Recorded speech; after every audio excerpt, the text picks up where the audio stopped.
né? Na passagem ainda pela Argentina, lá no CELAC, o Lula ele avisou que o BNDES voltará a financiar projetos para ajudar países vizinhos. Aí eu pergunto, será que o Brasil vai ver esse dinheiro de volta? Só para a gente ter uma noção, e a cifra é bem maior, os calotes de Cuba e da Venezuela somam mais de 529 milhões de dólares, ou quase 2,7 bilhões de reais na cotação. Quem quitou essa dívida foi o contribuinte brasileiro, porque o BNDES, que está virando de novo Banco Nacional do Desenvolvimento dos Estados Socialistas, ele acionou o Fundo de Garantia do Exportador, que é um fundo ligado ao seguro de proteção ao exportador, que é ligado ao Tesouro Nacional. Portanto, é como se o Tesouro Nacional tivesse aberto mão dessa dinheirama toda, desses 2,7 bilhões de reais. E a gente precisando de dinheiro para tanta coisa aqui. A gente com tantas demandas aqui. É como, né, em Cláudias Raias, né, é como se o Tesouro tivesse aberto mão de 540 unidades de Cláudia Raia. É muita coisa. Você está falando 2,7 bilhões, mas se somar todos os empréstimos, dá mais de 10 bilhões de reais que não foram pagos, não estão sendo pagos. Então aí eu pergunto, Ministério Público, caso seja feito empréstimo, é de dinheiro público.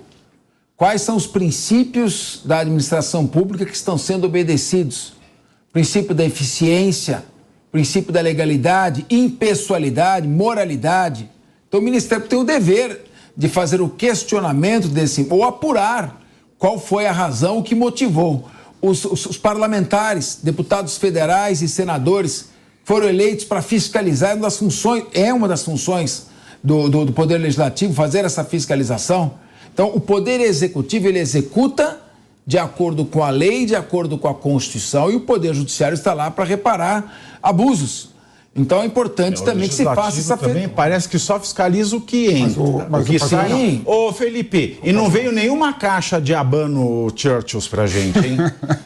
Uma pena, Pavinato. Agora, Pavinato, essa discussão, ela não é contemporânea, né? Ela não é moderna, não é? Todos os países do mundo desenvolvido alocam recursos em países em desenvolvimento no mundo todo, né?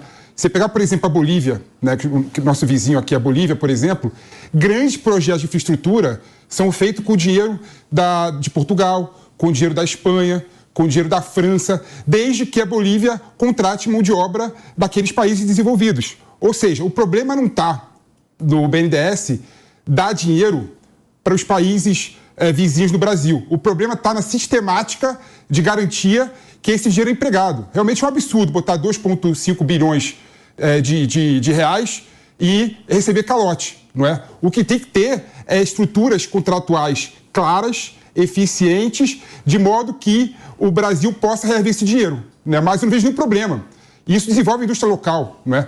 Quando eu coloco, por exemplo, empresto 1 bilhão de reais para... 1 milhão de reais para o Uruguai, por exemplo, para o Uruguai comprar produtos brasileiros, eu estou desenvolvendo a indústria local no Brasil também. Mas você me permite isso é bom. Pergunta? Isso é bom. O Uruguai é errado. Agora, para a Venezuela, você sabe que não vai receber. O errado é isso. O errado é você dar o dinheiro que não vai receber para cobrar. Por exemplo, extração de minérios, extração de petróleo. Se existe a possibilidade de fazer esse tipo de investimento aqui no Brasil, empresários que querem aplicar o seu dinheiro aqui no Brasil, gerar emprego aqui no Brasil, com dinheiro brasileiro, não seria necessário fazer um cotejamento? Qual a conveniência de botar o dinheiro lá fora com garantias que não garantem o pagamento em detrimento de outras opções? Mas por que esta opção feita é uma opção discricionária até o ponto que não cria prejuízo para o erário? A partir do momento que a discricionariedade leva a uma opção menos interessante ou eficiente para o interesse público, ela tem que ser questionada. Então, nada contra financiar projetos em outros países, mas se faz em detrimento do financiamento de projetos aqui no Brasil, acho que tem que ser questionado. O Estado vai receber, Felipe, Venezuela, Nicarágua, Cuba. Pavinato, os Estados Unidos ficaram pelo Marshall. Ele botou dinheiro na Europa toda para reconstruir a Europa na Guerra Mundial. Ele pôs dinheiro onde? Desenvolveu a indústria. Desenvolveu a indústria. Você quer comparar na Inglaterra? Na Inglaterra. Mas vamos comparar com a Venezuela, a Nicarágua e Cuba. Não, mas não é isso. Não dá. Não dá para comparar. Plano Marshall colocou dinheiro em países destruídos pela guerra, mas você está comparando a capacidade de poupança, as reservas cambiais do Tesouro Americano com a nossa condição.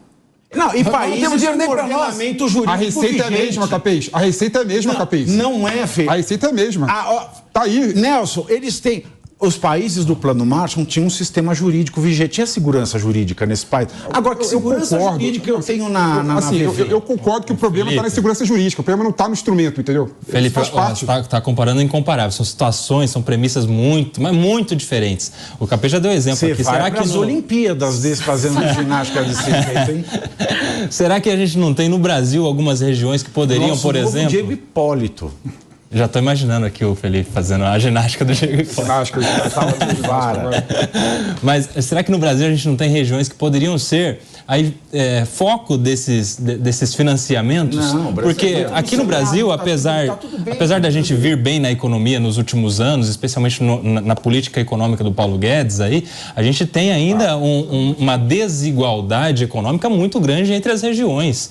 Então, esse investimento que poderia ir para a Argentina em troca deles consumirem produtos ou serviços brasileiros, a gente poderia fazer, por exemplo, com o Nordeste para que consuma produtos nacionais dentro do próprio governo brasileiro. Suprir os 85% de falta de saneamento básico no país, que é a base da dignidade? Não, exclui sim. Eu acho que enquanto a cozinha de casa não estiver resolvida, não tem que ficar emprestando dinheiro para fora e principalmente com o tamanho risco que a gente tem de inadimplência, de calote, porque o banco BNDES... A receita que você está querendo, os Estados Unidos não implementou pós-Segunda Guerra Mundial. Felipe, a gente tem uma questão muito clara. O BNDES, ele é Banco Nacional de Desenvolvimento Econômico e Social. Confundindo a Rainha Elizabeth com o Maduro. O BNDES, ele é Banco Nacional de Desenvolvimento Econômico e Social. A finalidade dele, está lá no Estatuto, no artigo 3º, é o desenvolvimento do país. Do país. Eu tô falando que o BNDES é poderoso para desenvolver o país. É muito maior do que o Banco Mundial. É muito maior que o Banco Mundial. Imagina o Banco Mundial faz Mundial, que faz investimento no mundo todo, né? Que todo mundo acha que o Banco Mundial, modelo de governança, o BNDES é muito maior. É o maior banco de então a gente teria potencial para desenvolvimento econômico e social no Brasil. Também, né? E cadê? Exatamente. Mas isso desenvolveu o Brasil também, indústria nacional. Claro que é. Me desculpa. Claro que é. Me desculpa. O cidadão, para ir no banco, tem que fazer uma análise de crédito. Agora, vamos fazer uma análise de crédito da Argentina com inflação de 100% em 2022? Concordo, esse é o problema. O problema está exatamente aí. Ter garantias reais para reaver o dinheiro que você aplicou. Aí mostra o quê? Que a finalidade não é desenvolvimento. São outras que a gente não sabe. Então, agora tu deu o gancho aqui. A finalidade foi o que acabou, da última vez, no governo petista, na Lava Jato. Esse financiamento no exterior acaba favorecendo empresas nacionais, empreiteiras nacionais, coloca sob sigilo, e aí veio a Lava Jato investigar, e ainda tem gente que diz que não tem prioridade ou relevância. Mas é isso que acontece. Deu o gancho aí.